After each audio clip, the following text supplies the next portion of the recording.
والإسلام ديني ومحمدا رسول الله ويقيني. ایک آدمی میرے پاس آیا کہ میری تنخواہ 15,000 روپے ہے, میں دوسری بیوی تلاش کر رہا ہوں. اب اس کا بہنوئی بھی آیا, کہہ رہا یار میرے جو بہنوئی ہے نا وہ اس کی تنخواہ 15,000 روپے ہے, وہ دوسری بیوی تلاش کر رہا ہے, پہلی کے خرچے تو ہو نہیں رہے, دوسری بھی تلاش کر رہا ہے, میں کیسے سمجھاؤں. میں نے کہا سمجھانے کی ضرورت ہی نہیں ہے. کہہ رہے نہیں یار ہماری بہن کے تو خرچے اٹھا نہیں رہا, دوسری بھی کر رہا ہے, میں کیسے روکوں. میں نے کہا روکنے کی ضرورت ہی نہیں ہے. کہہ رہے کیوں. میں نے کہا کوئی دے گا ہی نہیں رشتہ. میں نے کہا 15,000 میں پہلی نہیں مل رہی آج کل, اس کو دوسری کہاں ملے. تو کہہ رہے آپ تو خود ترغیب دیتے ہیں. میں نے کہا میں لڑکے کو ترغیب دیتا ہوں, لڑکی والوں کو تھوڑی کہتا ہوں جس کی 15,000 ہے اس 15,000 میں جو ہے نا. میں نے کہا لڑکی والے مجھ سے پوچھیں گے, میں بولوں گا بھائی تم 15,000 میں کیسے گزارا کرو گی, اس کے ساتھ تم 30,000 والے سے کرو, ٹھیک ہے نا. تو لڑکوں کے لیے حکام کچھ اور ہیں, خواتین کے لیے حکام. ہاں کوئی بیچاری اتنی غریب ہوگی کہ اس کے ابا کی 15 بھی نہیں ہوگی, اس کے بیچارے کو کھانے کو روٹی نہیں ہوگی, وہ 15 والے سے کر لے گی, اور اس کو ہم مشورہ دیں گے بھائی some thing is better than nothing. تو لیکن ایسی آج کل خواتین کے نخرے اتنے ہیں کہ کھانے کو روٹی نہیں بھی ہو پھر بھی انہوں نے شادی 25 لاکھ والے سے ہی کرنی ہے, اس لیے بیٹھی ہوئی ہیں گھر میں. تو میں نے اس کا فکر نہ کریں, رشتہ ملے گا ہی نہیں. اس کو میں نے کہا کہ تلاش کر لو, کیونکہ اسلام میں کتنی ہیں, 4 ہیں. تو کہہ رہے اسی ترغیب کا فائدہ کیا جب مل. میں نے کہا بھائی ہم ترغیب دیں گے جو شریعت کا حکم ہے, باقی آپ کو نہ ملے تو یہ شریعت کا حکم نہیں ہے کہ آپ کو ملے بھی. شریعت نے نہیں کہا کہ آپ کو لازمی ملے گی بھی. آپ بیٹھیں آرام سے صبر کریں, 15 میں آپ کو کوئی.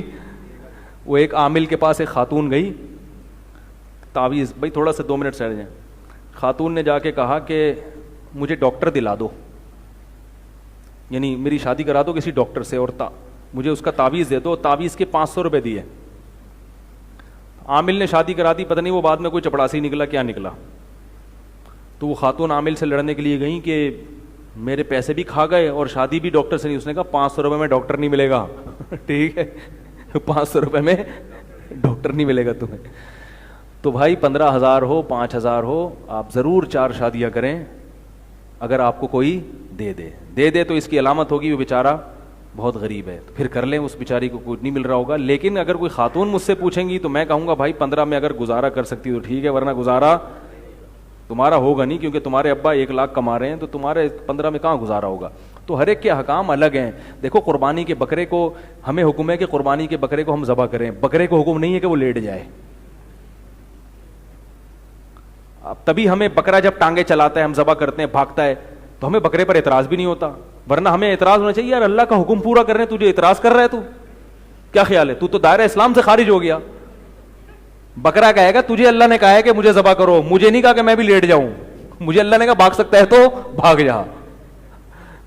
اس لیے میں وہ جو مرد دوسری شادی کرتے ہیں وہ کہتے ہیں ہماری بیوی کو تکلیف ہو رہی ہے, تو میں کہتا ہوں اللہ نے تجھے کہا ہے 4 شادیاں کرو, تیری بیوی کو نہیں کہا کہ اپنی میاں کی 4 کرا دو, ہے نا. اس کو تو تکلیف ہوگی, وہ بیچاری تو وہ تو روئے گی, تو رونے دو, صبر کرو, برداشت کرو کہ یار بیچاری ہے تو صبر کر سکتے ہو تو ٹھیک ہے. تو اس کو کہو تھوڑی میں کبھی مجھے لوگ کہتے ہیں عورتوں کو ترغیب دیں کہ اپنے میاں کی کرائیں. میں کہتا ہوں کبھی بھی نہیں. جب میاں میں دم ہی نہیں ہے سسرال سے لڑنے کا, تو پھر ایک پری اکتفا کر کے آرام سے بیٹھ جائے. ان لوگوں کا کام ہے جن میں دم ہے, جو لڑ سکتے ہیں. سسرال کو میں کہتا ہوں روکو, اس کم بخت کو نہیں کرنے دو, ٹھیک ہے. منع کرتا ہوں میں سسرال کو, نہیں کرنے دو اس کو, اور اسے کہتا ہوں تجھے دم ہے تو وہ نہیں کرنے دے پھر بھی کر لے. تو یہ مقابلہ ہے بھائی, فائٹ ہے. جو یہ فائٹ لڑ نہیں سکتا وہ 4 بیویاں رکھ نہیں سکتا. فائٹ کر کے کرو گے تو ٹھیک ہے, لڈو بنا کے کوئی تمہیں رشتے دے دے اور تمہیں سارے سسر داماد کہے, تمہارے سسر کہیں کہ اسلام میں چونکہ بیٹا 4 ہیں, میری بیٹی سے بھی کر لو اور 3 اور بھی کر لینا. سسر کو کہیں یہ ترغیب نہیں ہے. سسر کو تکلیف ہوتی ہے, وہ نیچرل ہے, فطری ہے. نبی صلی اللہ علیہ وسلم کی بیٹی پر سوکن آنے لگی تو آپ صلی اللہ علیہ وسلم کو تکلیف ہوئی تھی اس سے. یہ تو نیچرل ہے. اسلام فطرت کے خلاف تھوڑی آپ کو حکم دے گا. آپ کا کام ہے لأحبتی ان یملؤوا بالصافیات الاکوبا وعلیہم ان یبذلوا وعلی اللہ اشربا. متنبی ایک شاعر ہے, شراب نہیں پیتا تھا لیکن اپنے دوستوں کی وجہ سے شراب خانے میں جاتا تھا, دوستیاں تھیں. تو متنبی نے کہا میرے دوست مجھے شراب کے پیالے پیش کرتے ہیں کہ وہ پئیں, تو ان کا حق بنتا ہے کہ مجھے پیش کریں, کیونکہ ان کو شراب سے محبت ہے.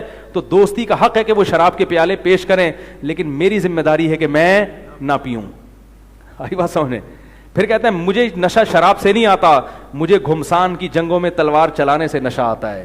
تو اپنے دوستوں سے کہہ رہا ہے مجھے اگر نشے میں لانا ہے کسی سے پھڈا کرواؤ, لڑائی کرواؤ, پھر تلواریں چلواؤ, اس سے مجھے مزہ آئے گا, شراب میں مجھے نشہ نہیں ہے. پھر بھی دوستوں کو ملامت نہیں کر رہا, کہہ رہے تمہاری ذمہ داری ہے, تمہیں چونکہ شراب سے نشہ آتا ہے تو تم ضرور پیش کیا کرو. تم اگر پیش نہیں کرو گے مجھے اشکال ہوگا کہ تم اپنی محبوب چیز مجھے پیش کیوں نہیں کر رہے. شاعر کا کلام ہے بھائی, ٹھیک ہے.